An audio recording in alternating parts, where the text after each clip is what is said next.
and they are, and they were in for Benjamin Sesko. Of course, they're still in for Benjamin Sesko from RB Leipzig. Manchester United are pursuing him as well.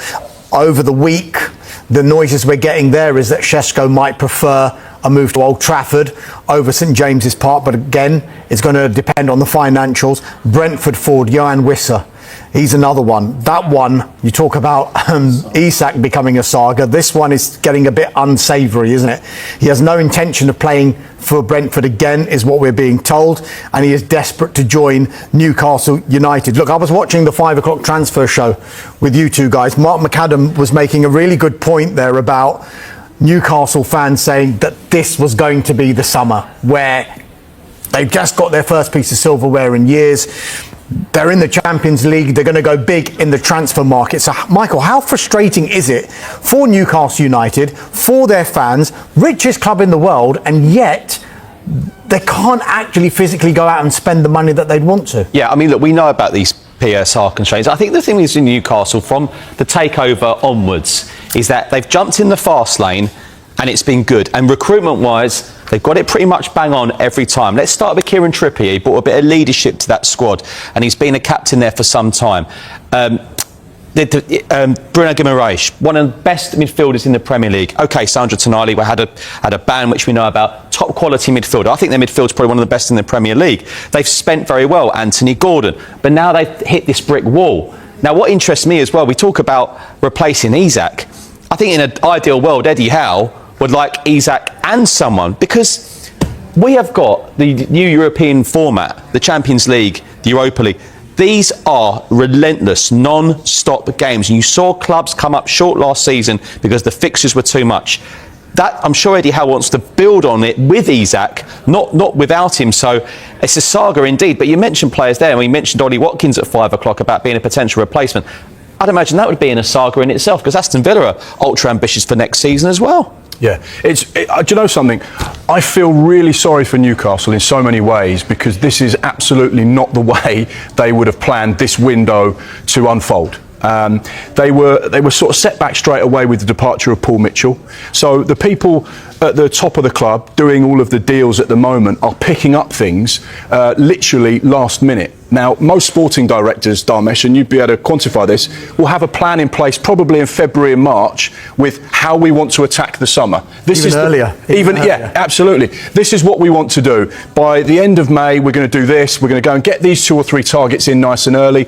We're going to go and make sure this has happened. We're going to sell this person, sell that person. And all of that work is done for weeks and months in advance. But at the end of May, middle of June, they were left without a sporting director. So they've got Eddie Howe, who's taken on the reins to try and help out as best he can. You've got Steve Nixon, who's been at the club a long time, and you've got Andy Howe.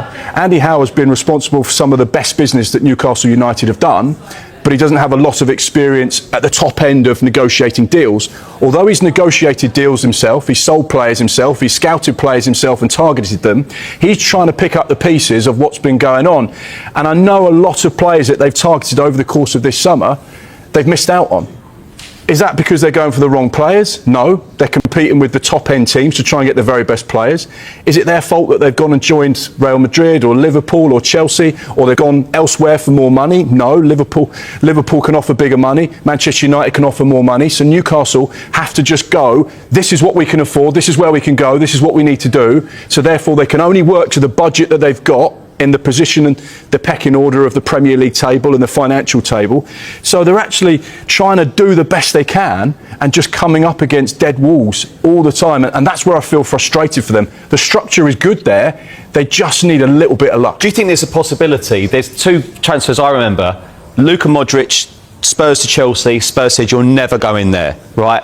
Wasn't happy, but he stayed another year, joined Real Madrid. Harry Kane, Man City, not happening this summer, didn't happen, went to Bayern Munich. Do you envisage maybe Isak potentially staying one more season, then going a year later, Newcastle sort themselves out in terms of replacements? Or you think it's gone beyond that now? Well, ultimately, Eddie Isak is in Spain. The fans know what's going on. The fans know that he's asked to explore any potential opportunities to depart Newcastle United this summer. So there has got to be a lot of bridges built between him, the fan base, the management, his teammates, and he, to perform at his very best, has to be happy and comfortable in himself in this situation. So whilst at the minute he's a Newcastle United player, they're back from Asia on Monday, he's got to get his head on playing for Eddie Howe and training well and being ready on Monday to be a part of that squad, regardless of what happens with any potential offer from Liverpool if a second one was to come. Mark, a lot can change in a transfer window. We on this transfer show 3 weeks ago were talking about Newcastle United bidding for Hugo Ekitike. And the Newcastle fan base were getting very excited. It was dream scenario number one. Hugo Ekitike and Alexander Isak playing up front for Newcastle. Then when Liverpool came in, it was the second best scenario, whereby Alexander Isak will stay because we know Hugo Ekitike has gone to Liverpool. The worst case scenario they were talking about was Hugo Ekitike doesn't come and Alexander Isak still leaves. There is that possibility that can still happen, but by the same token, a lot can change in the remainder of this transfer window, can't it? If they can press play potentially on one of their prime targets, then the face of the transfer window changes again, doesn't it? One transfer, one phone call, one moment can completely transform the whole summer. The optics right now for Newcastle fans is this has been the worst summer in the history. And 3 months ago, it was the best season ever. And that's how quickly things can change. We know that they're interested, as you've said, upon Benjamin Sesko. It's another player that is of interest. Difficult deal to get done, an expensive deal to get done. We know that they're interested in Johan Wissa. One or two things just slotting into place, and suddenly the whole situation can look completely different. And that's why working in transfers can be so difficult, because we can sit here with information right now, we can walk off there at 8 o'clock and the whole story's completely changed. And you have to be almost you have to almost pre-plan, or what's the word? You have to guess what's going to happen next. Because preempting it, that's it. Thank you very much to the producer in my ear. Because you never quite know what's going to happen and what direction it's going to take. And this is what makes it so frustrating for fans, because you think we're getting Hugo Ekitike brilliant, and suddenly you've lost out on him. You think Alexander Isak's going to stay, and suddenly there's still more interest. And therefore, it makes it really difficult for us to predict what's going to happen, because you feel like you're always chasing shadows and you're always one step behind. So on the one side, Newcastle United, it feels like, as you said, potentially a really nightmare scenario for them. It's not the same from a Liverpool perspective, is it? This is turning into one of the most extraordinary windows from a club that we've ever seen. They've already spent close to £300 million.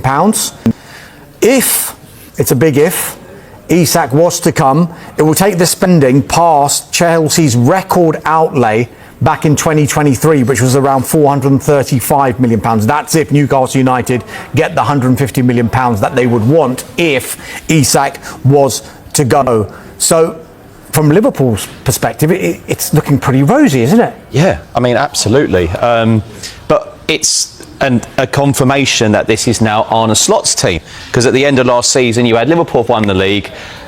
It was Jurgen Klopp's squad, which I always found a bit unfair, because no one predicted Liverpool to win the league last season. I didn't see many. But then all of a sudden the pressure will be on because of what they've spent. But it looks like they've spent it ever so well.